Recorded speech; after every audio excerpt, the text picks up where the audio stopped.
Bwana awabariki sana. Que le Seigneur vous bénisse. Amen. Najua tuko na furaha kubwa tena kuweko hapa asubuhi hii. Je sais que nous sommes encore dans la joie d'être ici ce matin. Sababu tunapenda kumsikia Roho Mtakatifu akisema nasi. Puisque nous voulons écouter le Saint-Esprit nous parler.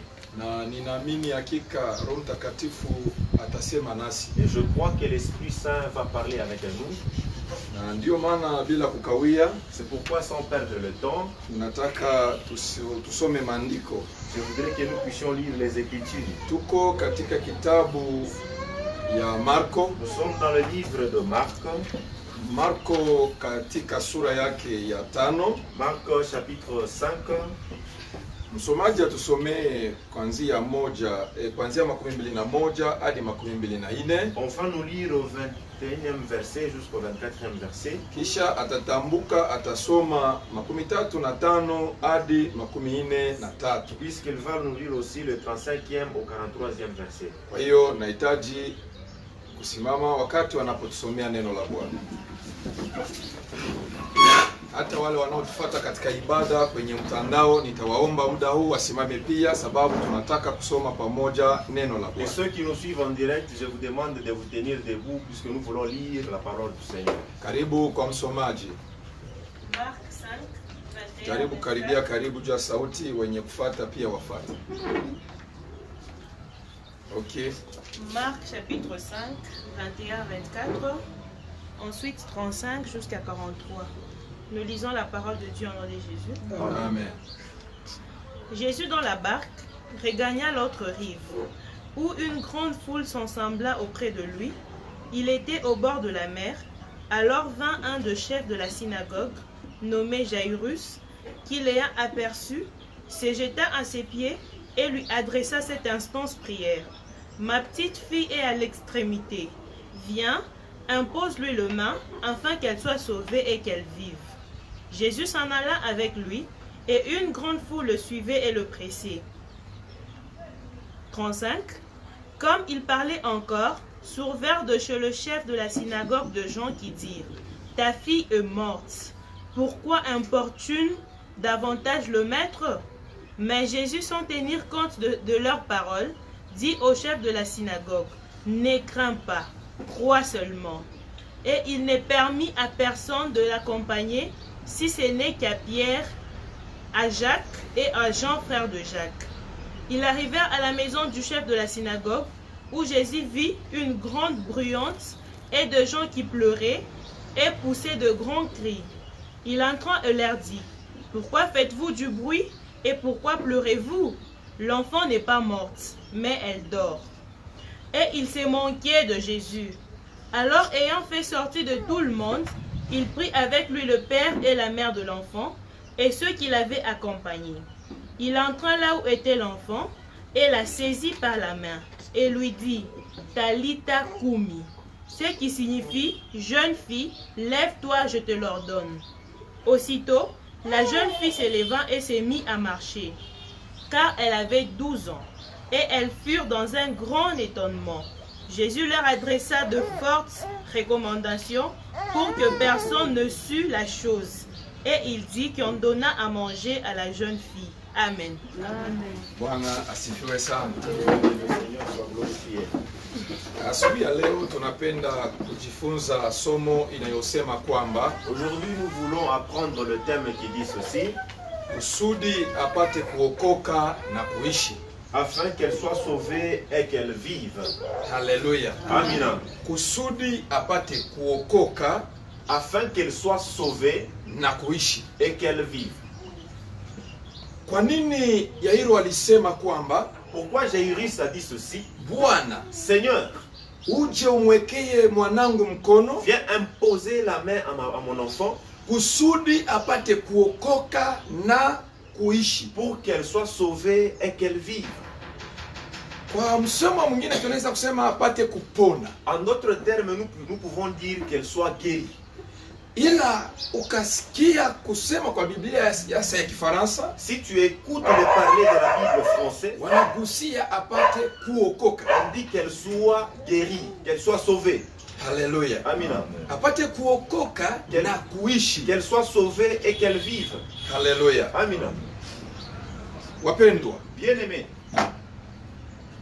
kama Yairo alisema kuja umwekee mwanangu mkono apate kuokoka na kuishi, si Jairus a dit que viens imposer ta main sur mon enfant, qu'elle vive et qu'elle soit sauvée, ni kwa sababu Yairo alikuwa na hakika yote ya kusema parce kwamba que Jairus avait toute sa croyance que matatizo iliyomfikia binti wake, les difficultés qui sont arrivées à sa fille, binti alikuwa katika magonjwa ya ajabu, sa fille était dans une maladie grave, magonjwa ya kukata tumaini, une maladie pour perdre même l'espoir, magonjwa ambayo yeye binafsi aliamini kwamba huyu hakuna tena kitu. et une maladie qui lui a poussé de croire que celle-ci ne va plus vivre. Yairo hakuwa n'importe qui. Yairo alikuwa kiongozi wa sinagogi. Jairus, c'était un gouverneur, Kiongozi wa sinagogi c'était un dirigeant de la synagogue, alikuwa mtu ambaye alikuwa anamwamini Mungu, c'était quelqu'un qui croyait au Seigneur, ila imani yake haikuamini kwamba inaweza kuokoa mtoto et wake. que sa foi n'a pas cru qu'il devait guérir encore une fois sa fille. Wateule, nataka tujue kwamba Bien, mais je voudrais encore que nous croyions tunaweza ceci. jikuta katika maisha ambayo tunakata tumaini. Nous pouvons nous trouver dans une vie où nous perdons même de foi. Tunaweza kujikuta katika shida ambayo hatuamini kwamba kunaweza kuwa tena suluhisho. Nous pouvons nous trouver dans des situations où nous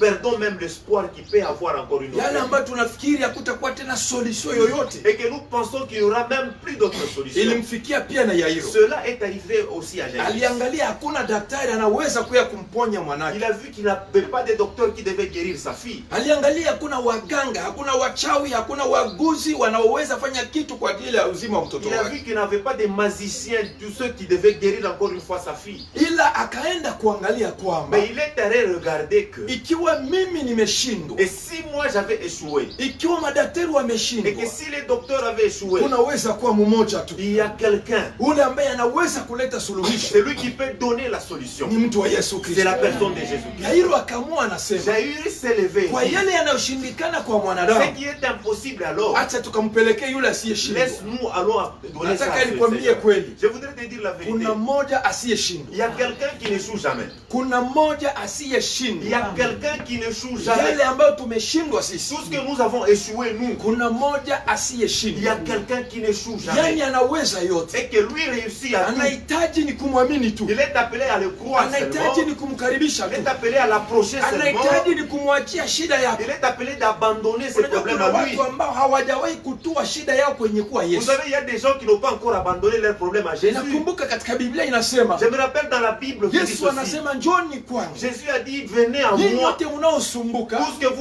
tout ce qui est en train na de souffrir, kulemewa na mizigo mizito, et que vous avez de charges, njoni kwangu venez à moi, ili et que niwapumzishe. je vous donne le Kuna repos. watu na leo Il y a les gens jusqu'aujourd'hui hawajaelewa qui n'ont kwamba pas encore cru kuko qu'il mtu y a aliwaita quelqu'un qui les a kwa ajili ya appelés kumpatia mizigo pour yao. qu'ils puissent abandonner leurs Wamejibebea charges. mizigo, Ils prennent à eux-mêmes leurs hawapendi charges, kuitua. ils ne veulent pas abandonner. Kanisa la Bwana, L'église de Dieu, hata hii wakati ya pandemia, même en ce moment de la niko pandémie, nambariki rais wa Tanzania je Magufuli. suis en train de bénir le président tanzanien. Anasema madaktari Il est en hawataweza, train de dire que les docteurs ne sauront hata pas. tulete vipimo vya kubeba matemperatura Et même si havitaweza, nous donnons des tests pour prélever la hata température, tuvae vitu vya kukinga kinywa pua et hatutaweza. même si nous mettons de masques, nous ne saurons pas. Anaeleza nchi yake, Il est anasema en train de dire à son pays tubebe ceci. mzigo wa ugonjwa huu, Prenons la charge de cette sababu maladie, sisi hatutauweza. puisque seuls nous ne saurons Tukamtulie pas. nao Yesu Allons nous Kristo. décharger vers Jésus-Christ. Hallelujah. Amina. Hatua ya kuelewa La kwamba dimension de croire kuna que kitu sitaweza, il y a une chose que je ne saurais ila pas. kuna mmoja Et atakiweza kwa qu'il y a une nafasi yangu. personne qui le saura faire à ma Hiyo ni place. hatua ya Ça, kwanza, c'est une première inamwingiza dimension mtu katika qui va mafanikio. faire pénétrer quelqu'un dans Amini l'accomplissement. asubuhi ya leo, Crois ce matin que, japokuwa ukubwa wa shida yako, et que même à travers la grandeur de ton problème, japokuwa hali ambayo unaipitia leo, quelle que soit la situation que tu es en train de traverser, hata wanaokutembelea, même si on vient te visiter, hata wanaowakamatia shida même yako, si tu prends ton problème, tu donnes à hutasikia mtu quelqu'un, kukutia moyo. tu ne peux pas dire à quelqu'un Kila de mmoja consoler. anakueleza hiyo ni shida, Tout un chacun te dit que c'est un kila problème. mmoja anaendelea kukufunja Tout moyo. un chacun continue à te briser Nataka davantage. nikueleze Mais kwamba je voudrais te dire encore une ulifanya fois, makosa tu as vraiment péché. kuipeleka hiyo shida Prends tes problèmes. kwa watu wa Tu duniani. as amené ça aux gens de Kuna ce vile monde. ambavyo watu wa Mais duniani il y a des gens que les gens de ce monde, ils ne hawataviweza. peuvent pas réussir. Inahitaji umwendee mtu ambaye Il faudrait que tu ailles vers asiyekuwa wa quelqu'un kawaida, qui n'est pas qui est très ni important, muntu wa Yesu c'est la Kristo. personne de Jésus. Uko na shida gani Tu as un problème ambayo qui imekulemea? est en train de te déranger. Uko na tatizo Tu as gani quel problème ambayo qui est en imekusumbua? train de te déranger? Umejaribu, Tu veux, tu umeshindwa. as échoué. Umejaribu, Tu as essayé. nguvu imefika mwisho. Ta force est arrivée à bout. Nataka Je nikueleze, voudrais te dire mtu encore, mmoja il y a tu une seule personne. anasema ya kwamba Il dit ceci: njoo kwake viens vers na moi mzigo wako. avec tes charges. Usiende bure. Ne va pas seul, Wende na viens, mzigo. va avec tes Kuna charges. watu wanaenda kwa Il y a Yesu, des gens qui vont vers lakini Jésus, wanaacha mizigo mais ils yao. abandonnent leurs Yesu charges. Et anakuhitaji Jésus t'appelle uje que kwake tu viennes chez lui na mzigo wako, avec tes charges. ule ambao Les umekushinda, charges que tu n'échoues, ule ambao les umekulemea, charges qui te dérangent. uje nao kwa Yesu. Viens avec ce Jésus. Haleluya. Amen. Yairo akasema Jairus a dit ceci: mzigo huu les charges wa ugonjwa wa de binti la yangu maladie de ma fille, acha niuchugue. laisse-moi les prendre et aller l'amener à Jésus. Yairo Et akaondoka Jairus est parti ili kumwendea pour Yesu. aller vers Jésus. Sikia mpendo, Écoute bien aimé, Biblia inasema la Bible dit ceci: Yesu anatoka kwenye bahari Jésus est sorti de la barque pamoja na wanafunzi, ensemble avec ses disciples. watu wakamwendea Les wengi, gens vont aller vers Jésus. ingawaje watu walikuwa wengi. Même quand les gens étaient nombreux, Yairo akasema Jairus a hawa dit: watu ces gens, wamemwendea ils sont allés vers Jésus bila mizigo. sans charge. Haleluya.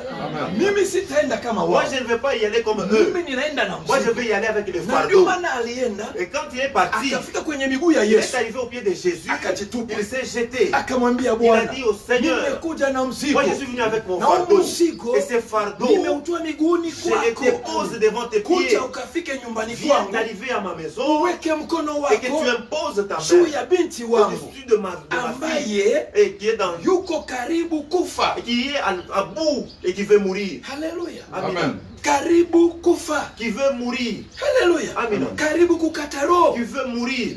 Binti wangu amefika mwisho. Ma fille est arrivée à bout. Amefika mwisho. Elle est arrivée à bout. Haleluya. Amen.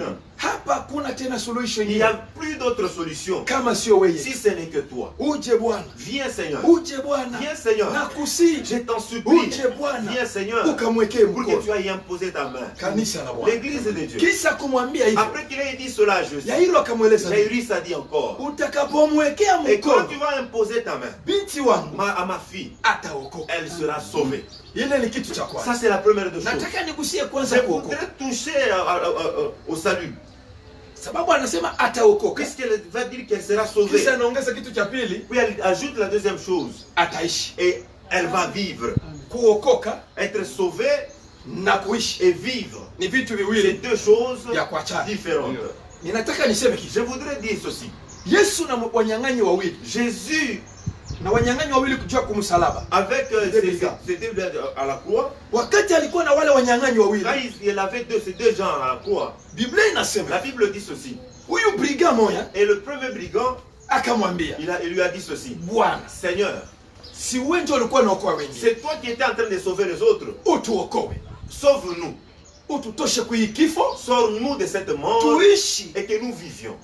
Haleluya. Amen. Huyu wa pili akasema, Et le deuxième a dit ceci: Bwana, Seigneur, utakapokuwa katika utawala et wako, quand tu seras dans ton règne, uniokoe na mimi. sauve-moi également.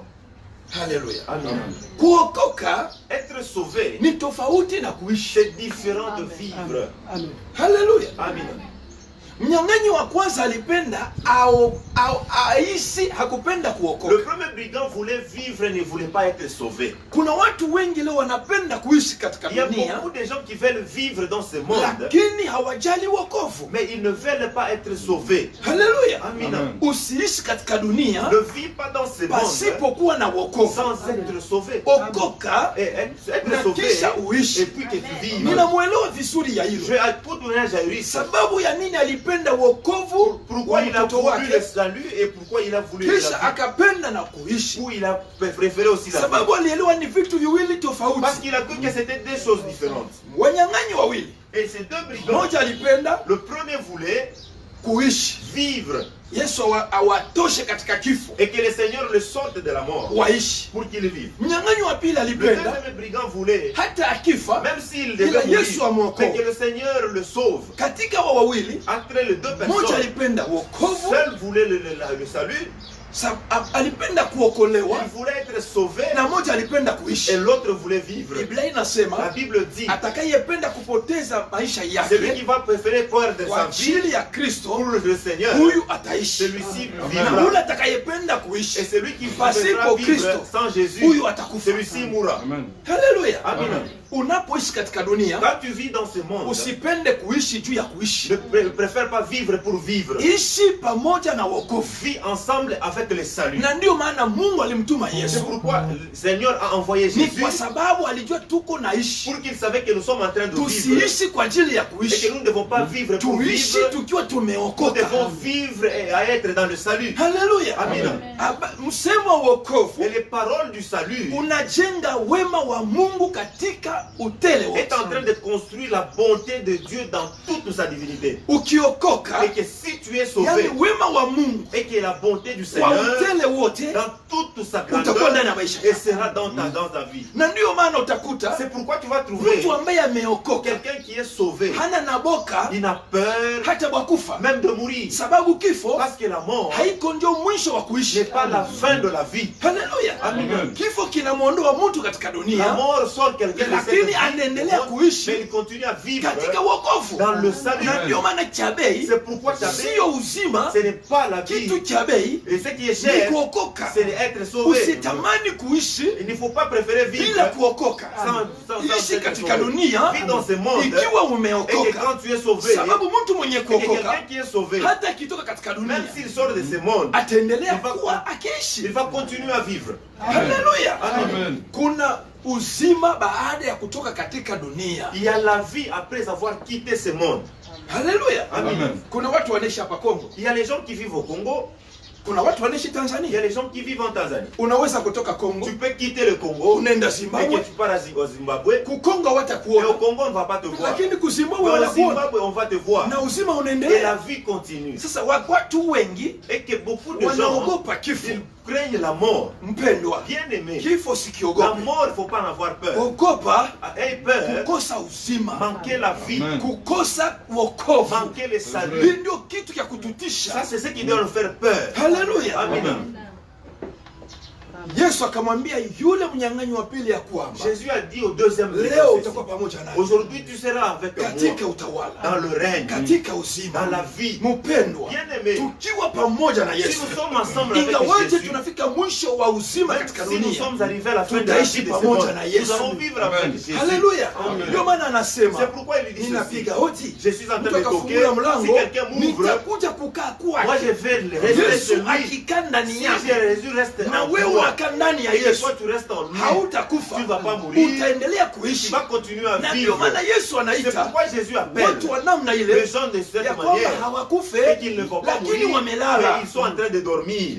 Amen. Mtu akiwa amelala Si quelqu'un dort, kuna tumaini ya kuamka il y a tena. l'espoir qui va se réveiller. Haleluya. Amen. Tunasema Nous sommes amelala en train de dire qu'il sababu dort ameokoka. parce qu'il est sauvé. Wokovu Le salut unameza mauti. est en train d'avaler la mort. Wokovu Le salut unameza est en mateso. train d'avaler la souffrance. Wokovu Le salut unameza est hata en train mashitaka. d'avaler même les Ikiwa condamnations. Bwana Si amekuokoa, le Seigneur t'a sauvé, kile Bwana ameokoa c'est que le Seigneur est déjà sauvé. kimeokoka kabisa, Est sauvé hata totalement. mashitaka Et même les condamnations, hata matatizo et même les problèmes hayawezi kumpata, ne peuvent pas les toucher. sababu kile Bwana Parce ameokoa que c'est que le Seigneur a sauvé kimekwisha kuokoka. est déjà Amen. sauvé. Haleluya, Amen.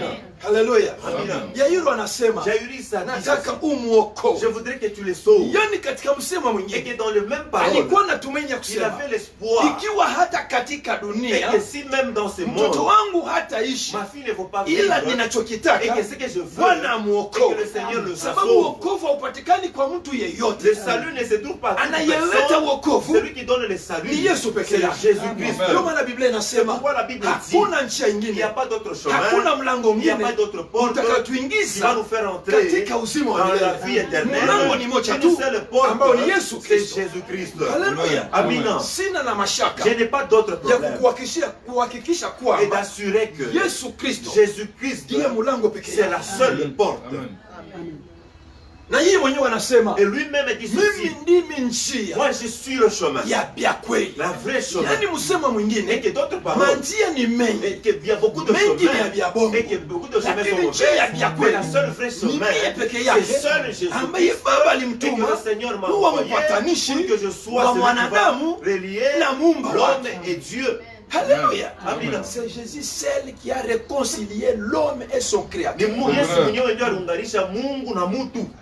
C'est pourquoi yeye ndio njia ya kweli. Donc pale c'est lui le vrai chemin. Hautamuona Baba pasipo kupitia Tu ne yeye. peux pas voir le Seigneur sans passer par Na Jésus. ni yeye kuna fungulo ya mlango wa kutuingiza katika C'est uzima wa lui qui a milele. la clé pour nous faire entrer dans la vie Et éternelle. c'est simple kuingia katika uzima wa milele. Nakuya niteketeke ndio kuingia dans la vie Iko éternelle. simple pourquoi? C'est simple njua nini. Wakunywa hata mai, Et que même si tu veux leo prendre de ifo uende l'eau, ukainunue. il faut aller acheter. Sababu mai tuko nainunua Parce sasa. que nous payons même de l'eau. Lakini kwa kupata Mais wokovu pour aller trouver le ni salut, kusema tu kwa kinywa chako, c'est prononcer mimi seulement namwamini la parole. Yesu Je crois Seigneur, kama Bwana na Seigneur. Mwokozi Et que wangu. comme le Seigneur C'est est sauveur, simple. il n'a pas niatekete que ça. Hakuna formule, Il n'y a pas d'autre moyen. hakuna Il cérémonie. n'y a pas de cérémonie. Biblia La inasema Bible dit, kila celui atakayemwamini qui va croire, atapata uzima wa il aura le milele. salut éternel. Ukikiri kwa kinywa Et chako si tu prononces par na ta parole, kusema ya kwamba et de dire ceci, Yesu ni Bwana le Seigneur est le na Seigneur, mwokozi wa maisha et yangu, le sauveur de kwako ma vie, kunaisha, cela est fini. jina yako Et que ton nom inaingia katika kitabu cha est uzima. entré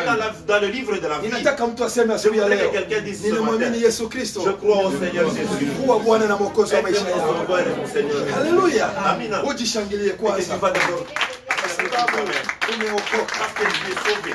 Na Biblia Et inasema que la Bible dit, baada ya kuamini après avoir cru, umfuate Yesu, suis Jésus et utembeye que marche kama vile anavyotaka wewe comme il veut kutembea. que toi tu puisses marcher. Kinachokuwa shida, Et que ce qui est un mwanadamu problème, anapenda kutembea l'homme veut marcher kufuatana na jinsi à anavyotaka. travers comme il veut marcher. Mtu mwenye kuamini Celui qui croit, anatembea il marche. sio jinsi Ce n'est anavyotaka, pas comme lui il jinsi veut, yule et aliyeamini que comme celui qui l'a cru veut anavyomwongoza.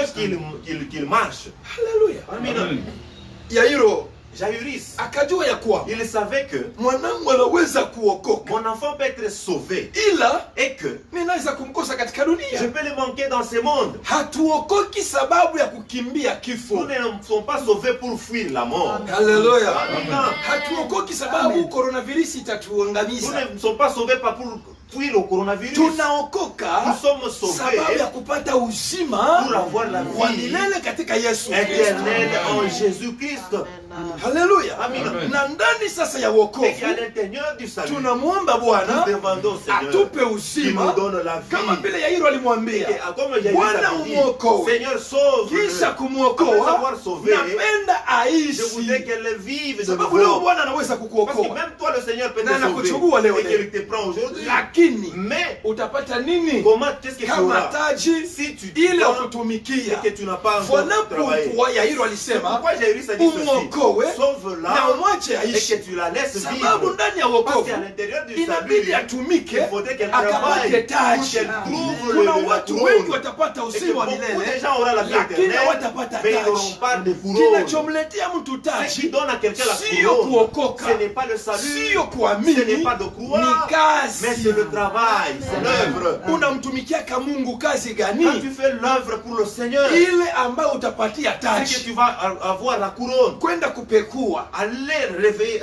lever les gens, visiter, aller visiter les gens, ni kazi. c'est un travail. Kupiga magoti kuombea Aller wengine prier pour les autres, ni kazi. c'est un travail. Kuna watu wanachukua muda wa kujiombea binafsi Il y a wenyewe. des gens qui prennent le temps de prier pour eux-mêmes. Unapopata dakika ya Quand kuomba, tu trouves le temps de prier, fanya maombi fais de cette pia prière na maombezi. et que tu pries aussi pour Maombi les ni kwa autres. ajili yako na La familia prière, c'est yako, pour toi et pour ta maombezi ni famille. kwa ajili ya wengine na kwa ajili ya mataifa. Et pour prier aussi pour le pays. Haleluya. Amen. Ombea hata nchi Que tu yako, pries pour le ton pays. ombea mataifa Que tu yako, pries pour le peuple. nation yako, Ta nation, uiombeye. que tu pries pour Ombea cela. hata viongozi wa Que tu nchi. pries même pour les dirigeants. Unajua leo Vous watu savez aujourd'hui les gens, tunahukumu wafanya nous siasa, sommes en train de condamner les gens tunahukumu qui dirigent. viongozi wa Nous nchi, sommes en train de condamner les tunahukumu Nous maskari, sommes en train de condamner les tunahukumu militaires. Nous mapolisi, sommes en train de condamner les tunahukumu policiers. maservisi ya Nous sommes en train de sekurite. condamner les services de Ila sécurité. Mais nani anachukua muda qui prend le ya temps kuwataja katika maombi de yao, les citer dans ya sa prière kuwabeba katika et maombi de les yake? prendre dans la prière. Mungu achalie Que le neema. Seigneur fait le Unajua grâce. pasipo roho wa Vous Mungu savez ça, l'esprit de mwanadamu Dieu. hawezi kufanya kitu L'homme- kizuri chini ya L'homme jua. ne peut jamais faire Ili une bonne mwanadamu chose afanye sans kitu se kizuri, Pour que l'homme fasse une lazima chose kuwe bonne. poussé par l'esprit C'est de important. Dieu. Dieu na Roho C'est Mtakatifu. poussé par l'esprit. Kusukumiwa na Roho Ndio tunaweza Mtakatifu. kufanya vitu C'est vizuri. quand nous pouvons faire des Mais bonnes si choses. il n'a pas l'esprit de Dieu,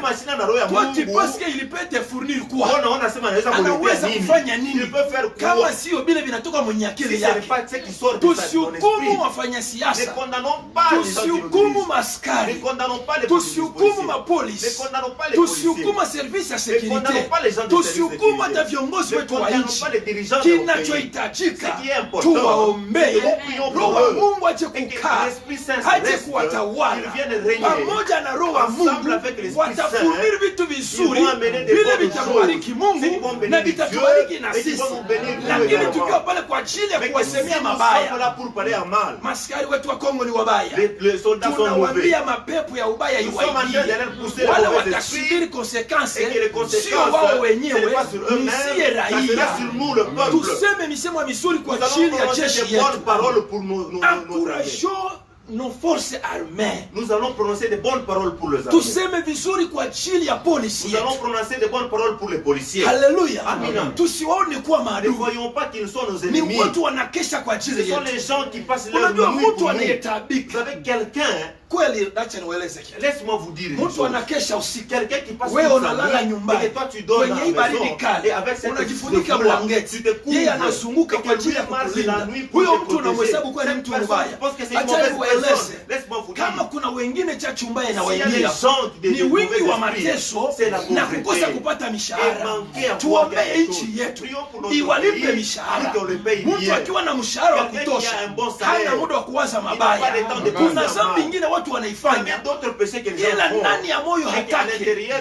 d'eux, ils ne veulent pas de hataki ces péchés. kabisa. Ils ne veulent pas de ces Anafanya péchés. sababu amezidiwa. Il fait parce qu'il a manqué. Unajua hata wanyama wasiokula, kuko wanyama wanawaita wa carnivore. Il y a les gens qui les animaux qui mangent Kuna la chair. muda wanafika kula Il majani, y a les moments où ils mangent anapowinda l'herbe. Et que asipate quand il cherche à ili manger, asife, et que pour qu'il ne meure anaamua kula pas, majani. il aille manger même l'herbe. Inafikisha hata wafanya siasa, Il faut même les hata politiciens, viongozi wetu même nos dirigeants. kufanya mabaya, Faire le sababu mal. hatumuachi Roho Ce n'est pas Mtakatifu parce que nous ne le sommes pas le kusunguka na Saint-Esprit, kuwaingia aller marcher et le wao pénétrer avec eux. wasipomjali Roho. Et que ceux qui Ila veulent pas sisi de l'esprit, katika maombi yetu et que nous, tunamsukuma dans notre Roho wa prière, nous Bwana, allons pousser l'esprit. ingawaje hatafanya kitu zaidi ya kile Même s'ils ne vont pas tunafikiria, faire des choses que nous ne lakini faisons atawapa pas, hata zamiri mais safi ils vont leur donner ya un wao esprit kufikiri mawazo ya umutu kamilifu, pour qu'ils vont penser des mauvaises pensées, des Na- bonnes pensées, watafanya vitu et vizuri. ils vont poser des bons actes. Haleluya. Amen. Yairo alijua Jairus savait yale ambayo que haitawezekana ce qui sera impossible kwa mwanadamu pour l'homme, wa kawaida, et que le plus kwa important, mwanadamu il y a l'homme asiyekuwa wa qui kawaida n'est pas comme tout le monde. ni mtu wa Yesu. C'est la personne de Acha Jésus. nikamweleze Yesu. Laisse-moi lui poser mon problème. Unaelezaka nani shida Toi, tu yako? donnes à qui sur ton problème. Unaelezaka nani matatizo Toi, yako? tu dis à qui tes problèmes. Unaweza kuwaeleza Tu wanadamu, peux dire ça. aux utaendelea hommes. kunungunika kila Tu vas siku. continuer à dire. Leo ninakushauria, Aujourd'hui, je te conseille. eleza wa kumbingu, Dis au celui du eleza ciel. mtu wa Yesu, Dis à la personne de sababu Jésus. anakuita na Parce shida qu'il yako. t'appelle avec ton problème. Umweleze Bwana. Dis-lui, dis au Seigneur. Acha nikueleze kitu Laisse-moi tena. te dire une chose. Kuna watu wanakuja kwa Yesu Il y a les gens qui viennent chez na Jésus wanashinda kumweleza et wazi qui manquent à lui dire la vérité. kinachowasumbua. C'est qu'il est en train de Yairo dire. alifika, Jairus est arrivé. kitu alichokifanya, Il a eu une chose qu'il a fait. alijitupa kwenye miguu Il ya s'est Yesu. jeté au pied de Baada ya Jésus. kujitupa, Après qu'il s'est jeté au pied de akamwambia Jésus, na unyenyekevu il wote, a dit avec toute humilité, Bwana, Seigneur, kuja viens ukaweke mkono pour que tu ailles imposer juu ya mtoto yangu au-dessus de mon ambaye enfant yuko karibu kufa. qui est près de la mort. Yairo hakuogopa kusema Jairus n'a pas eu peur kuna de parler. watu Il y a des watanisikia gens qui vont m'écouter kama mtoto wangu anataka et kufa, que mon enfant veut esprit mourir. de mort itaingililia L'esprit yangu. de mort va entrer. Yairo alisema Jairus a wazi, prononcé la vérité. kanisa la Bwana, L'église de Dieu. kueleza kweli Dire la vérité ya hitaji ya moyo wako de l'appel de ton ni cœur. moya ya njia C'est un ya chemin kupata de suluhisho. trouver la solution. Amen. Sema Tu amen. vas dire Amen et bien. Bwana wabariki Que le sana. Seigneur vous bénisse. Hakika leo nataka tujue kwa Et qu'aujourd'hui, je voudrais que nous sachions ceci. msimamo wako C'est ta manière de se tenir. unaweza kutokeza jibu ambayo watu hawataifikiria. Peut sortir une solution que les gens ne vont pas croire. Inasema tena msemo Je hapa. réitère encore ces paroles. Nasema hivi, Je dis ceci. msimamo wako La manière de te tenir unaweza kutokeza jibu peut sortir une réponse, une solution. ambayo hata we mwenyewe haukuwa Et que unaifikiria. toi-même, tu ne pensais pas à cela. Kuna shida gani katika Tu as maisha quel problème dans ta vie? ambayo watu hawaamini kama unaweza kupata Et solution? que les gens ne pensent pas que tu vas trouver des solutions. Unajua kuna mambo inaweza kufikia Vous savez, il y a des problèmes qui wewe peuvent peke t'arriver unaangalia chini, et que toi-même tu regardes en bas. unaangalia Tu yulu, regardes dans le ciel. unaangalia Tu kushoto, regardes à gauche. unaangalia kuume, Tu regardes à droite. mwisho unageuka unaangalia na Puis tu kumgongo, te tournes et tu regardes même en arrière. unasema hii Tu te dis ceci hakuna, n'aura pas de hii solution. hakuna. Ça c'est la fin. Muulize jirani yako, Demande à ton est-ce que voisin. mambo ya modeli shaka kufikia? Que ce genre de problème t'est déjà arrivé. Haleluya. Amen. Unaangalia kumgongo, Tu regardes en arrière.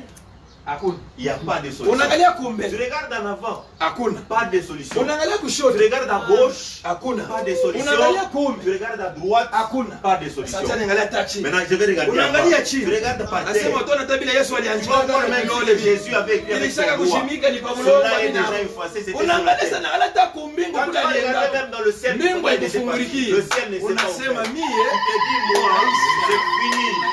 C'est fini. mie kunaishi. Moi, c'est fini. Acha nikwambie. Laisse-moi te dire. Jo pale Yesu C'est quand Jésus anashika butamu ya mambo, Il trouve la ni beauté pale des unafika problèmes. mwisho C'est quand tu arrives au unasema bout. kwa shiki. Tu te dis, c'est fini. Jo sasa yeye anasema C'est quand lui dit, moi je suis moi là. je suis coupable.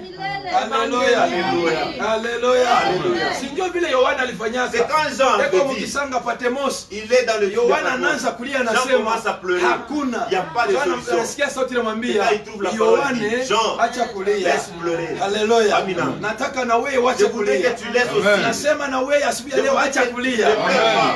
Na wewe mwenye kuwa na machozi nasema panguza machozi yako. Toi, tu as des larmes aux yeux. Wewe et ambaye tu alikata des larmes. tumaini nasema acha kukata Toi qui tumaini. as perdu l'espérance, et tu ne perds pas Usifikirie ya l'espérance. kwamba Ne crois pas masala de que fête de mariage iko salles de fermé. fête de mariage sont Confinement fermées. bientôt Le itaisha. confinement prendra Tutakuwa fin. déconfiné d'ici là. Nous serons Puisque nous déconfinés. croyons que notre Lazima Dieu tumaini kama iko Mungu naenda wetu. kusimamisha hii tempête Il ya va corona. arrêter ce vent de Iko naenda corona. kusimama. Cela va Et s'arrêter. si il y a d'abord la foi, Na kama unakuwa na imani. leo tunasema pamoja Donc aujourd'hui, nous disons corona toka ensemble. mwinchi yetu ya Kongo. Corona dans notre pays. Corona le malizika Congo. mwinchi yetu ya Le Kongo. corona termine dans Corona notre pays. utashinda tena Le watu. corona ne va pas Corona hutaua affecter les mtu gens. Mkongo. Corona ne va pas tuer les Hutaambukiza gens. mtu Mkongo. Corona ne va pas contaminer aux Tunakusimamisha gens. mjina la Nous Yesu arrêtons Kristo. au nom de Jésus. Tunasema kwa jina la Nous disons au nom de Yesu. Jésus. Mwisho wako Ta fin. na utendaji Et que ta inaisha et sasa. prend fin aujourd'hui. Sema amen kwa jina la Yesu. Amen au nom de Jésus. Haleluya. Amina. Amini misemo yako. Crois à tes paroles. Imefukuza corona Cela katika nchi a yako. chassé Corona dans notre pays. Tuseme tena kwa ajili ya Afrika. Dis encore pour l'Afrique. Corona leo ni mwisho wako. Corona aujourd'hui c'est la Tunakufukuza fin. katika bara la Nous Afrika. les chassons dans notre continent. Tunaweka mwisho. Nous mettons fin. Utatesa Tu Afrika. vas plus souffrir le Haleluya.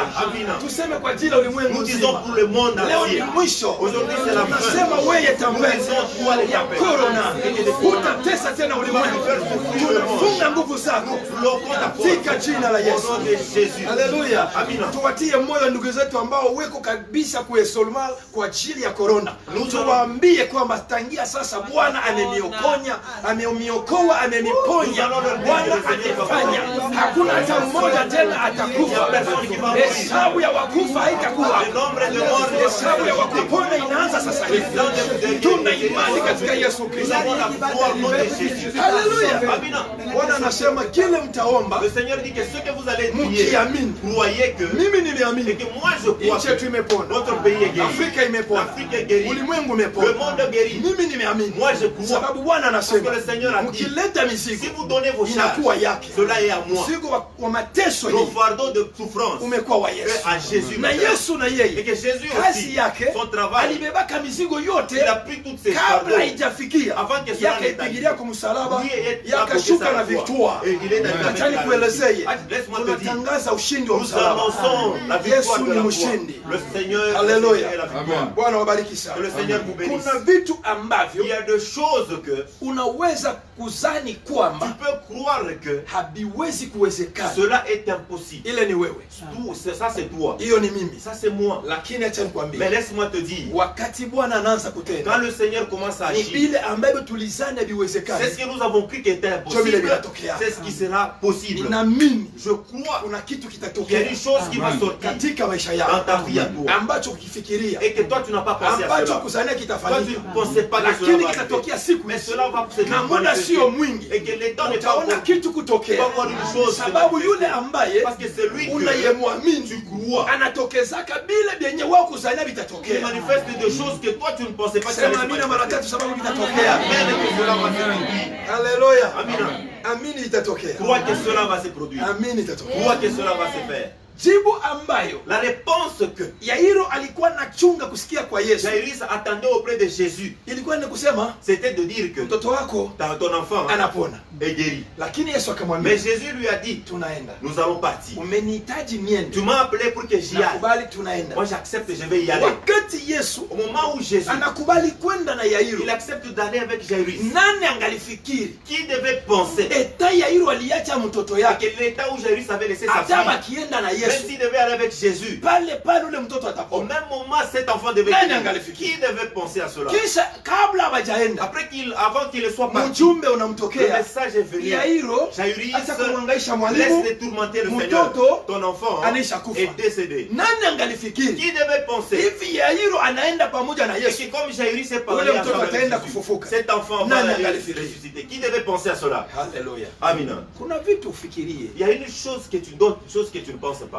kuna watu wanazani Il y a des gens qui pensent que kuhesabia mabilioni za dola ni muujiza. compter des millions de dollars, c'est un miracle. Kwa Mungu Devant Dieu, anaweza kukutosha asubuhi maskini, il peut te sortir le matin pauvre jioni unakuwa et milliardaire. le soir tu Amen. deviens milliardaire. Ni Mungu wa impossible kuwa possible. C'est le Dieu de ceux, il a uwezekani na uwezekana.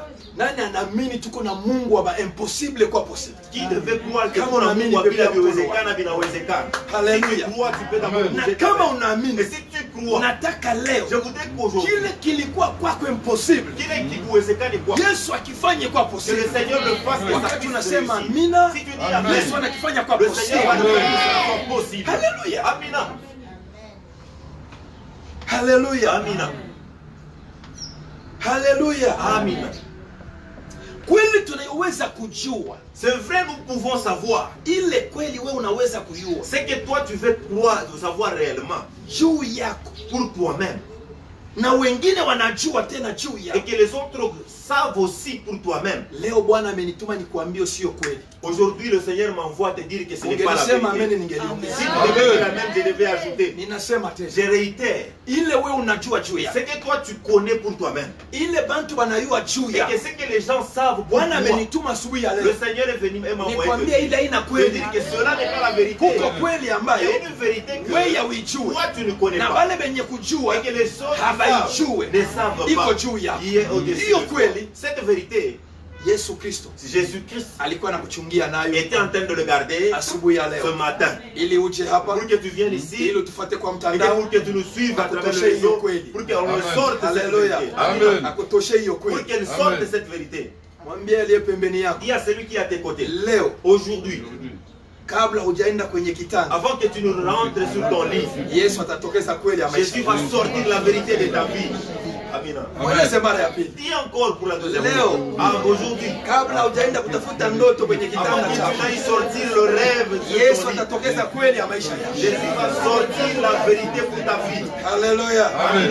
Haleluya. Amina. Kweli yote uliyoijua sio kweli. Aujourd'hui, tout ce que tu ne connaissais que la vérité, ce n'est pas la vérité. Wajumbe wa Yairo wanakuja na kweli. Les messagers de Jairus sont venus avec Wanamwambia la vérité. kweli tunakuya Ils nayo. ont dit que la vérité que nous sommes venus avec, Binti wako amekwisha ta kufa. fille est déjà partie. Hii ndio kweli. Ça, c'est ça la vérité. Na ilikuwa Mais kweli. c'était réellement. Binti la wa vérité. Yairo La fille de Jairus alikuwa amekwisha kufa. était déjà morte. Haleluya. Amen. Amen. Ilikuwa kweli. C'était la vérité. Lakini hiyo kweli Mais cette vérité haikuwa kweli. n'était pas réellement la vérité.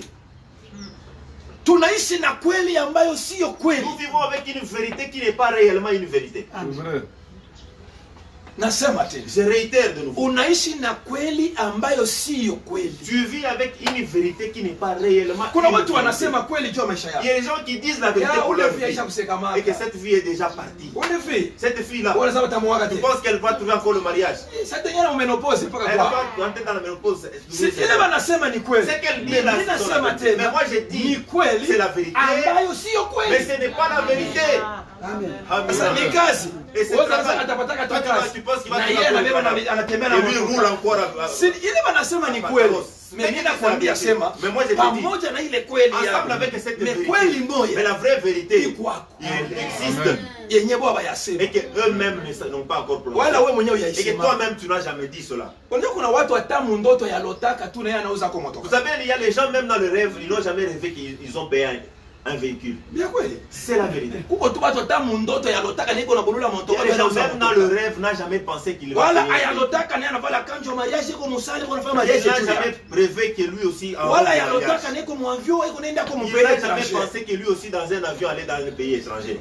Si kuko watu ya lotaka Il y a des gens qui n'ont jamais rêvé comme cela. Haleluya. Amen. Haleluya. Amen. Haleluya. Amen. Est-ce que kuko fashi watombea sana Daudi alilotaka na Mungu wa Goliath? Il y a quelque part on nous a dit que David avait rêvé en train de tuer Goliath. Kuko fashi wanatuambia Sauli kwa kuwa mfalme alilotaka mbele. Il y a quelque part on dit que Saul avant d'être roi il a Amini rêvé. pasipo ndoto Croire sans Yesu rêve. anaenda kufanya kweli ya maisha yako. Jésus va faire la vérité de ta vie. Amini pasipo vision. Croire sans une vision. Unajua mengi Vous savez, plusieurs fois, ukipokea prophecy si tu reçois une unakuwa prophétie, esclave wa prophecy. tu deviens esclave de la Balisema prophétie. On avait dit. unasaulika na noro Tu yenyewe oublies juu ya même le prophecy. nord pour cette Mpendwa, prophétie. Bien aimé. nani alimuprofetiza ka David ke utaua Il Goliath? avait prophétisé à David qu'il va tuer Goliath.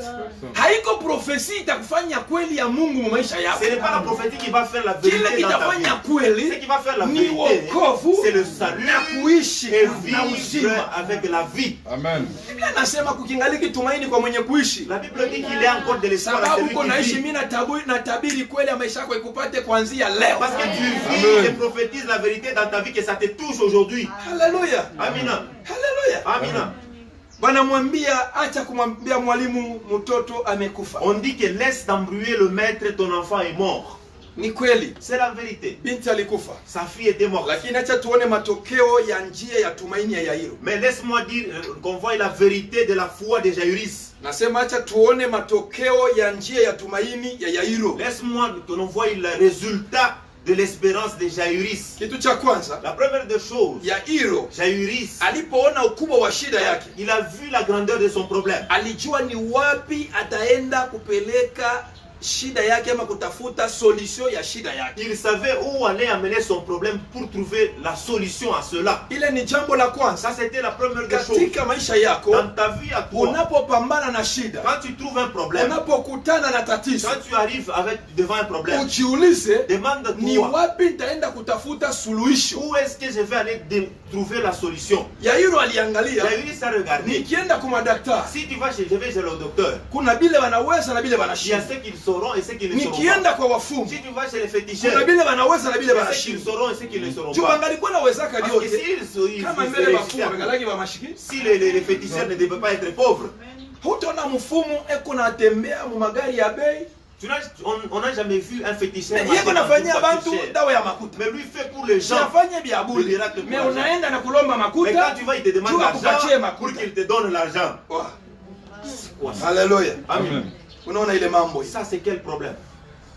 Kuna vitu mwanadamu anaweza kushindwa, Il y a des choses que l'homme peut échouer, lakini mais Yesu hajawahi kushinda. Jésus n'échoue Amen. jamais. Haleluya. Amen. Amen. Ndio maana inabidi kujua nitaenda wapi na shida yangu. C'est pourquoi il faut savoir où irai-je avec mon problème. Kuna wakati Mungu hana na haja kuone wewe kwenda kumtafuta mwanadamu akusemeye. Il y a des moments où Jésus ne veut pas que tu ailles chercher quelqu'un pour qu'il vienne Anataka procéder kusikia pour toi. mwenyewe unamueleza shida yako ana kwa ana. Il veut que tu lui dises ton problème bouche par bouche. Unataka nikufanyie nini? Tu veux que je fasse Bwana quoi nataka pour toi? kupona. Le Seigneur, je voudrais Pona guérir. basi. Alors guéris, sois guéri.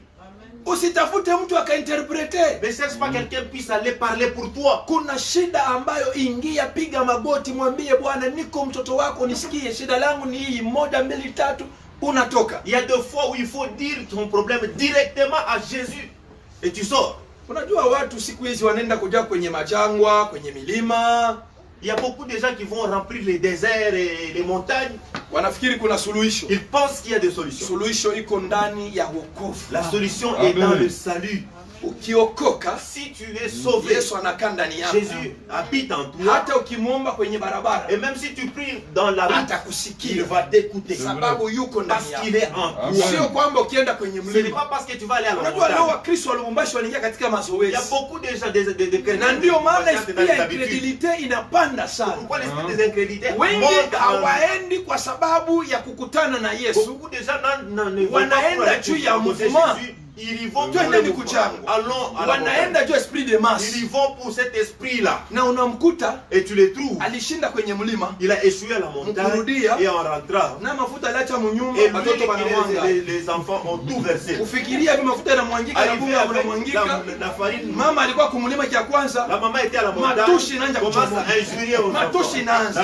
Injurier Miti aux inaanza. enfants. Et taper les Chambulia enfants. kwa baba yabo maskini. Injurier même leur papa. Kumulima ulienda À la kufanya nini? montagne, qu'est-ce que tu es allé faire là-bas? Kujango ulienda kufanya nini? Dans le désert, qu'est-ce que tu es allé Lakini faire? ukiwa na wokovu, Mais si tu as le salut en unaweza toi, kunakaa kwenye mlango tu wako peux rester à ta porte. na Mungu yuko nakupa Et que jibu. Dieu est en Tafuta toi. utakaso, Cherche la pureté. usitafute Il ne milima. faut pas chercher les Amen. montagnes. Bwana wabariki Que le sana. Seigneur vous Amen. bénisse. Yairo alijua wapi ataenda na Yairo- kwa nani atapeleka Yaris shida yake. savait où aller et par qui il devait donner. Kitu cha pili, La deuxième de choses, Yairo alijua kueleza kweli ya moyo wake, Jairus savait dire la vérité qui était dans son cœur. na alieleza katika hali ya unyenyekevu. Et il l'avait dit dans l'état de l'humilité. Kuna watu wanaweza kumwambia Bwana kweli Il yao, y a des gens qui peuvent dire au Seigneur leur me kwa vérité. kunungunika. Mais en train We de Mungu tu, le Seigneur, kama Yesu kwako, si tu existes mbona réellement, utaenda kuacha wanangu ashipatake kazi? pourquoi tu vas laisser mon mari Kama qui tu ne we trouve pas Yesu de travail? kwako, Si réellement tu mbona existes, mimi abanio wake? pourquoi moi on ne me Mbona marie pas? bananilanda? Et on est en train We de Yesu tromper. kunafanya kazi Toi kani? le Seigneur, qu'est-ce que toi Ça tu ce n'est fais? pas prier. Ça, il a une kuomba. Hautakapata kajibu. Tu n'auras jamais Yuwa de solution. kunyenyekea. Il faut savoir s'humilier.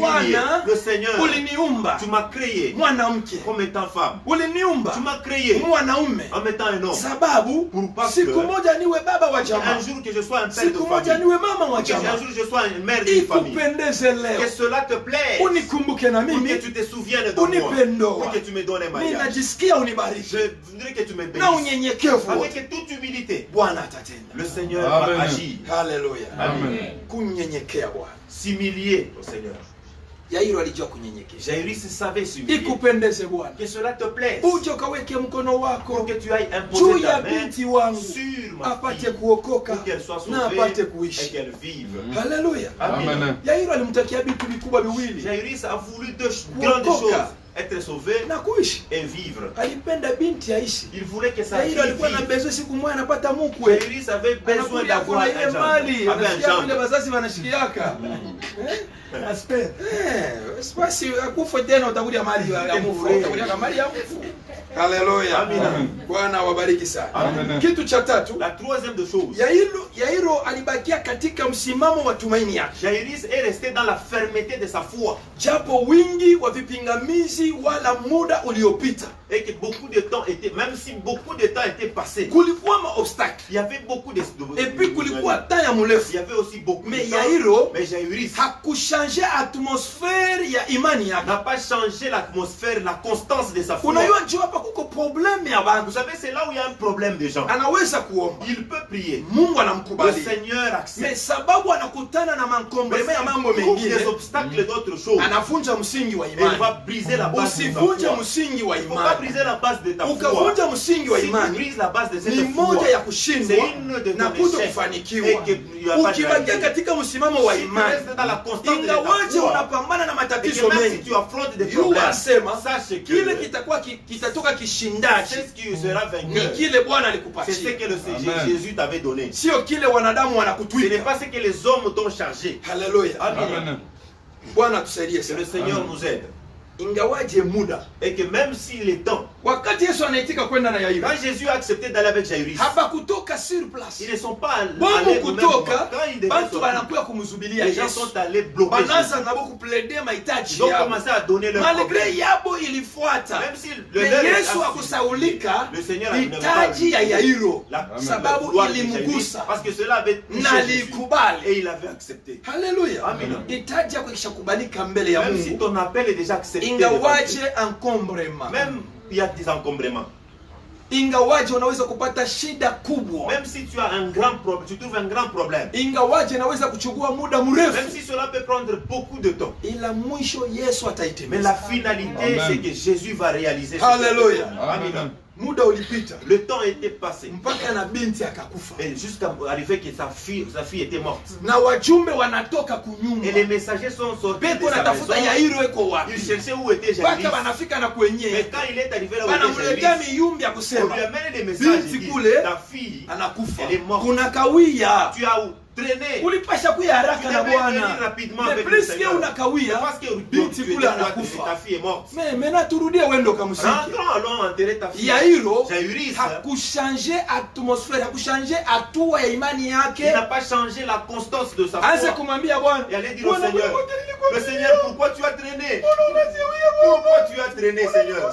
Vraiment, tu m'as vraiment mandé. Tu m'as vraiment fait mal. Yairo hakushanje, Jairus n'a pas dit alibakia cela. katika msimamo, Il est anasema resté dans la base. shida sio Et que yangu, mon problème n'est pas à moi. nimekwisha kumtwika Yesu Je mzigo me suis wangu. déjà déchargé vers Kama Jésus. ulisha kumwambia Yesu Si hitaji tu as yako, déjà dit au Seigneur ton usihesabu problème, muda wa jibu la hitaji yako. faut pas Amen. compter Baki le temps qui katika va mettre ton msimamo. temps. Reste dans Jua ya la kwamba constance. Sache que Bwana le Seigneur, ataitimiza il va accomplir kwa wakati wake. au moment opportun. Unajua kuna wakati wa Vous Bwana savez, il y a le moment du na kuna Seigneur wakati et wetu. qu'il y a un autre temps. Sisi aussi. tunaonaka wakati wetu zaidi. Nous nous voyons vraiment beaucoup plus Usione notre wakati temps. wako. Ne vois pas ton Ona temps. wakati wa Vois Bwana. le temps de Wakati Jésus. wa Bwana Le temps de uko Jésus kwa ajili ya kuleta jibu katika hitaji yako. est celui qui vient donner la Na ile réponse à ton wakati, appel. Et ce temps-là, Hata bakufunge na makraka, même si on t'est lié avec des chaînes, hata bakufanyie nini, même si on fait kwa quoi, wakati wa Bwana au temps de jibu Jésus, la itakufikia réponse va te mpaka parvenir pale huko là où tu es. Amen. itakutafuta. Cela va te Amen. chercher. Haleluya. Amen. Amen. Yairo Jairus, alikuwa mtu ambaye ninampenda sana, c'était une personne que j'ai beaucoup aimée sababu alichunga msimamo parce qu'il a gardé sa foi, wa imani yake. de la constance de sa foi. C'est vrai. Haleluya, Amen. Amen. haleluya, Amen. haleluya. Amen. Yesu alipoona Jésus a vu hali ya watu walikuwa pamoja na Yairo, les tas de gens qui étaient ensemble avec Jairus. Yesu akakatala wale bantu bende pamoja na yeye, Jésus a refusé que tous ces gens aillent ensemble avec akamwambia lui. Yairo, Il a dit à Jairus, tunaondoka wewe mie nous allons partir avec toi Petro, et moi, Yakobo, Pierre, Yohana, Jean et tunaenda kwako. nous irons Aba chez toi. bengine bote Que tout le monde rentre. babakie kule. Ils vont rester. Haleluya. Amen. Kwa nini Yesu alikatala kwenda na wale bantu? Pourquoi Jésus a refusé d'aller avec ces gens? Kuna watu Il y wengine a des gens hawana kabisa wa muhimu katika hatua ya mafanikio qui ne yako. sont pas importants dans la dimension de ta réalité. Kama uko naenda kubarikiwa, Si tu avances, pour kama la uko naenda bénédiction, kuinuliwa, si tu es là dans l'élévation, usizanie sema bantu bote ni balazima kwako. tu ne penses pas que beaucoup de gens sont Kuko bantu importants. bengine abana balazima muta Il y ya a des elevation gens qui ne yako. sont pas importants dans Kuko ton bantu bengine élévation. abana balazima muta ya Il y benediction a des yako. gens qui ne sont pas importants dans ta Et c'est bénédiction. pourquoi hata Mungu Tu n'as pas les mêmes Dieu. bakumbariki Abraham Avant de bénir alimwambia Abraham, toka il a kukizazi dit kyako. quitte de ta Mungu famille. anamuisole Dieu l'a juu ya isolé kwenda pour kumubariki. qu'il aille le Mais bénir. Abraham vile akusikia Mais sana, comme Abraham n'avait pas akamubeba écouté, Loti. il a pris Kulikuwa l'autre. matatizo. Il y avait des Wakati problèmes. anajisepare na Quand Loti, il a séparé juu de Loti, Mungu anafanya plus que vile vyenye alipenda c'est kufanya na quand Dieu yeye. a fait plus que ce Kuko qu'il devait bantu faire. bengine Il y a d'autres personnes. muta ya benediction yako, En temps de ta sache que ils ne bénédiction, sont pas Dieu importants. akama bana ba muhimu. C'est vrai. Haleluya. Amen. Amen.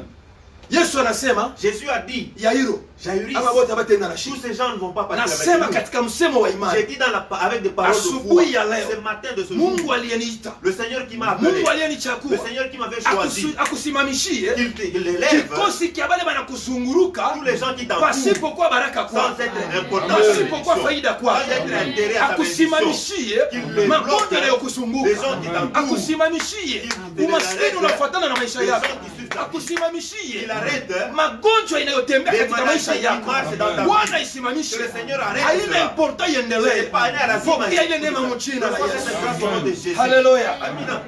Yesu alisimamisha. Jésus a arrêté. Leo akusimamishie. Aujourd'hui qu'il arrête aussi. Wale bote beko na leta encombrement mu baraka yako. Les gens qui sont en train d'encombrer Bwana ta awasimamishe. bénédiction. Le Seigneur les arrête. Sema tena wasimamishe. Que le Seigneur les arrête. Atusimamishie nao. Il les arrête. Atusimamishie magonjwa. Il arrête la maladie. Atusimamishie shida. Il arrête le problème. Jina la Yesu Au nom Kristo. de Jésus. Unaposema amina. Si tu dis Amen, Bwana que le anasimamisha. Seigneur va arrêter. Mwambie ale pembeni yako. Tu dis à celui qui a Bwana tes côtés, akusimamishie. que le Seigneur arrête. Pepo ya umaskini. Et le Isikufuate tena. Que cela ne te suive Bwana pas. akusimamishie. Que le Seigneur t'arrête. Pepo ya célibataire. Que le Seigneur te Isikufuate célibataire. tena. Que cela ne te suive Bwana pas. akusimamishie. Que le Seigneur arrête. Pepo ya chômage. Le problème de la Isifuatane na wewe. Que cela ne t'arrête Bwana pas. akusimamishie. Que le Seigneur arrête. Watu babaya. Les mauvaises Isifuatane na personnes, wewe. il ne te suive Bwana pas. akusimamishie. Que le Seigneur arrête. Vitu vyote vibaya. Toutes les mauvaises choses. Isifuatane na wewe. Que cela ne te suive pas. Haleluya. Bwana lisimamishe. Que le Seigneur arrête. Haleluya. Amina. Tuko na yule anatusimamishia. Nous avons celui qui arrête pour nous. Leo amesimamisha. Aujourd'hui, il arrête encore. Asimamishe pepo ya mauti. Il arrête la mort Mjamaa yako. dans ta vie. Asimamishe pepo ya maskini. Il arrête la pauvreté Mjamaa yako. dans ta famille. Asimamishe pepo ya maskini. Il arrête la pauvreté. Asimamishe pepo ya Il bumbalaki. arrête le Asimamishe célibat. pepo ya kushinda. Il arrête l'échec. Mjina la Yesu Au nom de Kristo. Jésus. Haleluya. Amina. Bwana alipowasimamisha Le Seigneur avait arrêté. akasema sasa. Il a dit maintenant, Twendeni. allons-y. Haleluya. Amina. Oh, Yesu ni mwema. Le Seigneur est fidèle. Yesu anafika kwa Le Yairo. Seigneur est arrivé chez Jairus. Anakuta bantu. Il a trouvé des gens. Boba alikuwa analia. Et ils étaient en train de Beko pleurer. nalia. Ils pleuraient. Uchungu L'amertume wa binti wa Yairo de la fille de Jairus. ule alikufa. C'est elle qui était morte. Mais Yesu anafika sema. Jésus est arrivé là. Ouais. Pour vous. Mnaje makelele hapa juu ya Pourquoi vous nini? mettez des bruits ici? Mwache makelele. Laissez le bruit. Choba tu sasa. Huyo Il y a des mtu gens. Mais cette personne, ayuweke tuko na maiti. il ne sait pas que nous avons un mort là-bas à l'intérieur. Nini makelele? Ça, c'est le nom le Au ni bruit. kilio. Ou bien c'est un deuil. Yesu akushikia kilio. Jésus n'a pas entendu un deuil. Yesu alishikia kelele. Jésus a entendu le Juu bruit. ya nini akushikia kilio? Pourquoi n'a-t-il pas entendu le deuil? Hapakuwa Parce qu'il maiti. n'y avait pas de mort. Palikuwa mtu mwenye Il y kulala. avait quelqu'un qui me dormait. Woo. Alléluia. Alléluia. Amina.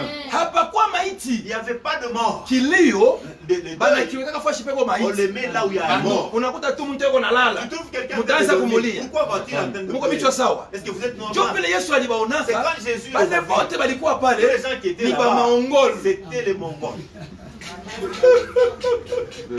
Haleluya. Amen. Yesu anasema angalia. Les Mongols qui s'unissent. Beko nalia, beko nafanya kelele. Pourquoi sont-ils en train de pleurer? Bona baba anamwangalia Et sema. il leur dit, Angalia huyu mtu mpeke cette maongolo. personne, c'est Mongol ici.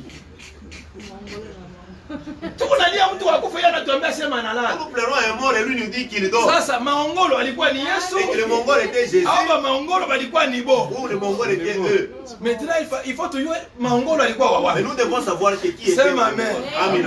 Yesu anasema Jésus a dit, munitoshe ba maongolo hapa. enlevez-moi Watoke tous na ces gens. makelele yao. Ils sortent avec leur Wanabafukuza ba maongolo. Il les chasse. Sia nini? Ah, pourquoi? Unapa maongolo raisonnement Vous yabo. savez, les raisonnements des Haina Mongols. correct. Elle n'est pas normale. Église. Kanisa, Si tu habites avec les gens que les raisonnements ne sont pas corrects. si tu vis avec les gens dont leur tête est anormale, Nakumbuka siku ma président Kabila aliaka sasa si je pouvais avoir ne fût-ce que 5 personnes qui raisonnent je me correctement. rappelle, Il le président comprend avait dit, une si façon de je transformer. devais avoir 15 personnes qui raisonnent réellement, Et le Congo réellement, devait être là. ce monsieur travaillait. Et que réellement, où les Mais montrants il était trahi par ses collaborateurs. Unaweza kuwa un bon Tu leader. peux être un bon leader. Unaweza kuwa mama mzuri. Tu peux être une Mais bonne mère. bitoto ni maongolo. Mais les enfants sont Nyumba des inaharibika. La maison va Unaweza s'écraser. kuwa pasteur wa Tu mzuri. peux être un bon Mais pasteur. Bakristo kanisa mzima ba maongolo. Les chrétiens Kanisa sont des iko Mongols. mshida. Les Unaweza chrétiens kuwa un bon président. Tu peux être un bon Mais bale président. banakuentouré. Mais ton entourage Mambo to. avec un problème. Alléluia. Amen. Alléluia. Amen. C'est pourquoi il faut kumombaka Mungu. Il faut Wale bako msiashe Ceux qui yako. sont dans ton Bakwe entourage, correct. qu'ils soient normal. Amen. Alléluia. Amen. Yesu anaangalia sema Jésus a regardé et yenye dit, mimi najua ce que moi je sais, hata même nikibisema si je vais le dire, abate ils bishikia ne vont pas le juu ni ba croire maongolo. parce qu'ils sont des anormaux. Aba bote bamwamini Yesu. Tous les gens qui ne croient pas en Jésus, Tuko na bahubiri. nous les Bo prêchons banenda banakunya et ils mbo. vont Tuko na bahubiri banenda banasharati. Ni ba maongolo Ils sont spirituel. des Mongols, des anormaux. Abata shikia langage ya Bible. Parce qu'ils ne vont pas écouter Kama le langage unakuta de la mkristo Bible. anafanya dhambi. Tu trouves un chrétien en Mwite train de kwa sema pécher. maongolo spirituel Et comment? un normal spirituel, comment tu vas? Hallelujah. Amen. Juba la kwambia pombe ni zambi. On te dit que la vie est un péché, mais toi tu vas boire. Uko mongolo spirituel. Tu es un anormal spirituel. Muulize ule kupemena est-ce que uko mongolo ou bien Demande d'abord à ton voisin, es-tu un anormal ou pas? Moi non.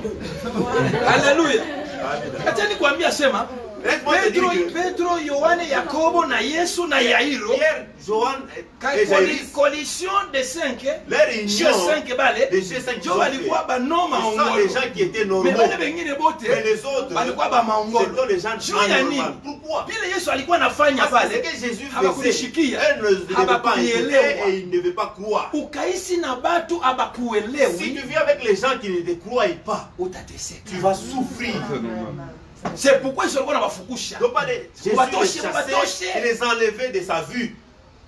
Pale anaona mama wa binti nani anapunguza machozi, wewe una tena maongolo. Là, il a vu la mère de la femme en train d'enlever ses larmes. Là, Pale elle watu walikuwa na a machozi accepté. kwa sababu mutosha ba maongolo. Tous les gens qui pleuraient, il les avait Sasa chassés. wakati anaingia, Quand il est entré, Jo anasema bile byenyewe batu beko normal balipasha kushikia bashikie. c'est quand il a prononcé ce que les gens normaux devaient Anaenda entendre. ils ont anyanyosha entendu. mkono, Il a tendu sa main. anamshika yule Il a binti. pris cette femme. Kisha anasema Puis il a dit, talita kumi. Talita Kumi. Talita kumi. Talita Kumi. Maana yake Ça veut dire na quoi? kuamuru, Je t'ordonne. na kuambukiza, Je te transmets. na kupa mamlaka Je te donne le ya wewe pouvoir kutoka pour que tu quittes mwi situation dans huko. la situation Na Biblia que la inasema Bible dit. mara moja À même instant, binti akalamu. la fille s'est réveillée. Alléluia. Alléluia.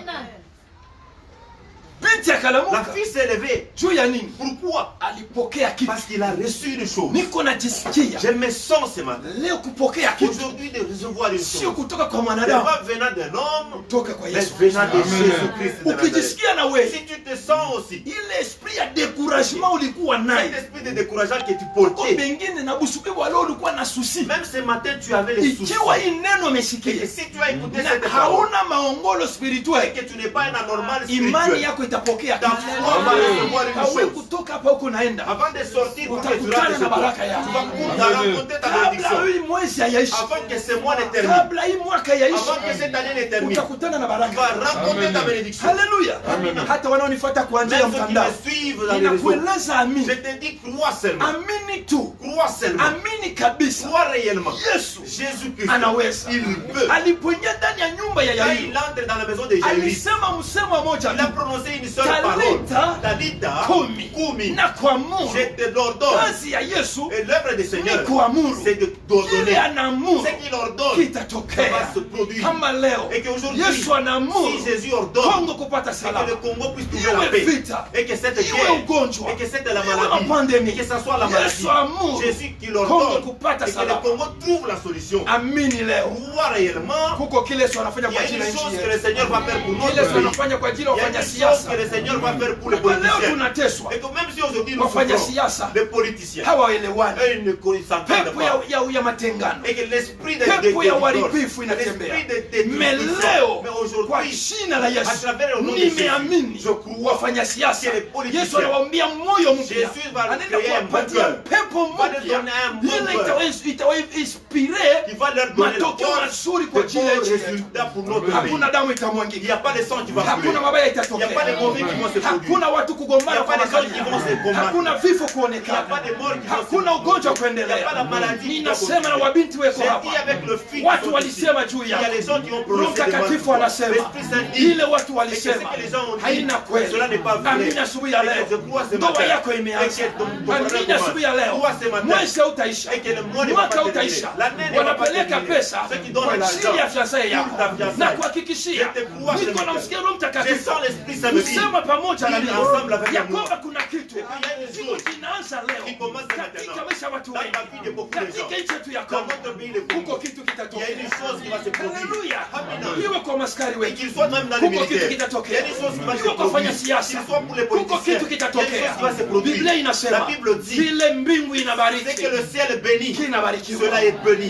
Kongo leo Le imebarikiwa, Congo aujourd'hui est béni. nasema Je imebarikiwa, crois que le Congo est rais béni. wetu amebarikiwa. Notre président est béni. Hatutatambuka Nous n'allons pas traverser 60e le anniversaire 60e bila anniversaire tendo tendo kubwa ya Mungu sans une grande œuvre ndani ya de nchi Dieu yetu. dans notre pays. Tuko naitambuka Nous sommes en train de pamoja na tendo kubwa ya traverser Mungu. ensemble avec une Amen. grande Baada ya œuvre. hii 60e Et après anniversaire le ya 60e Kongo, anniversaire du kama Congo, mtumishi wa Mungu, comme serviteur kuko de vitu Dieu, vya sasa il y a de nouvelles choses vitaanza qui vont vile commencer. Yesu alileta atmosfere ya sasa Jésus avait donné ndani ya une nouvelle nyumba ya ère Yairo. dans la maison de Leo ni Jésus. katika nchi ya Aujourd'hui, c'est dans Kongo. notre pays de Kisha Congo. 60e Après le anniversaire 60e kuko anniversaire, vitu vikubwa il y a des grandes choses vitafanyika kwa ajili ya qui nchi vont se yetu. produire pour notre pays. Maunabii mbaya Et que de mauvaises prophéties ne vont pas se ila réaliser. maunabii nzuri Et que de bonnes italeta prophéties, cela va donner des matokeo. Mungu réalités. sio wa Le negatif, Seigneur n'est pas ni pour le Mungu wa négatif. positif. Le Kama Seigneur walimwambia Ezekiel on utakufa, avait dit à Ézéchiel va Mungu mourir. wakati Ezekiel alisema Quand Ézéchiel avait Mungu dit, aliua le Seigneur savait ile que, esprit de et mort, que cet esprit de Mungu mort, aliitosha le Seigneur avait puisque ilikuwa le chassé négatif, parce que c'était le akaleta négativisme, uzima. il a donné la vie. Maunabii Et mubaya les mauvaises juu ya prophéties nchi yetu, pour notre pays, juu ya rais pour wetu, notre président, juu ya maskari pour wetu, nos hata militaires. misemo Et wanawasemea les mauvaises paroles leo contre Bwana eux. atabadilisha. Aujourd'hui, le Seigneur va Tuna changer. maskari wazuri, Nous avons des tuna bons policiers, wanasiasa nous wazuri, avons des bons tuna politiciens, viongozi nous avons wazuri, des bons dirigeants. tumewabariki Et que nous leo, les bénissons. tunabariki Et que Kongo nous yetu bénissons notre kwa Congo. sababu Yesu Parce que Jésus, yuko il existe. yuko Il existe. yuko Il existe. na ataendelea kuwa Et qu'il va continuer à kwa ajili ya nchi exister yetu. pour notre pays, le Yesu Congo. ameiokoa. Le Seigneur a sauvé. ataifanya ishi. Il va faire la réalité. Haleluya. Amen.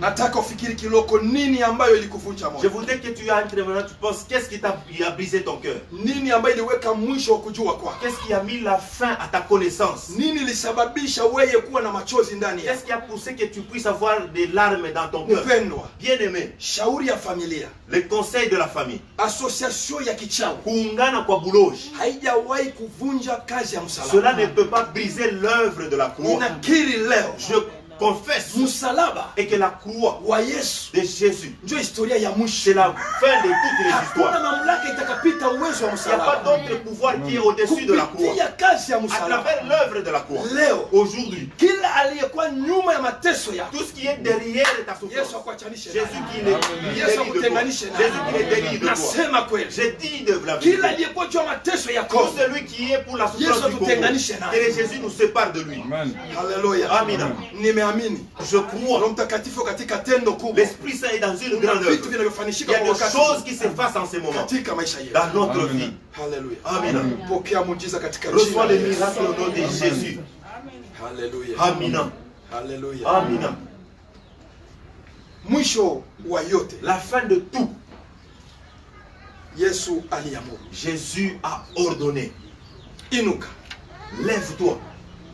talita kumi, Talita Kumi, lève-toi. nakwambia lamuka. Je t'ordonne, lève-toi. Nasema Kongo lamuka, J'ai dit, le Congo, lève-toi. jina la Yesu. Au nom de Amen. Jésus. Nasema wewe ambaye kuna shida, Toi, tu qui as un problème, lamuka katika shida yako. lève-toi de ton problème. Bwana kutoshe mwile Que le situation. Seigneur te quitte de cette Bwana situation. fukuzie bale bote Que le balikusumbua. Seigneur chasse tous ceux qui t'ont poussé dans le mal. Maasociation ya watu wa misemo mibaya juu ya Ungana de toute personne de Mungu. mauvaise parole. Bwana shone vinywa Que vyao. le Seigneur coule leur bouche. Bwana apofushe macho ya Que le maadui Seigneur yako. les rende aveugles. Haleluya. Au nom de Jésus. Ukiamini Si tu crois, leo itatoka. aujourd'hui cela va Amen. se produire. Naacha nimalizie. Laisse-moi terminer. Japokuwa yote Et que même tout ça iliyomfikia yule qui binti, était arrivé à cette fille ila Yairo et que Jairus, alijua pamoja na il Yesu savait ensemble avec Jésus dalili ile et que cet état de choses itabadilika. va terminer. Pamoja na Yesu Et qu'ensemble avec Jésus dalili mbaya et que tout état de mauvaises choses itaondoka, va quitter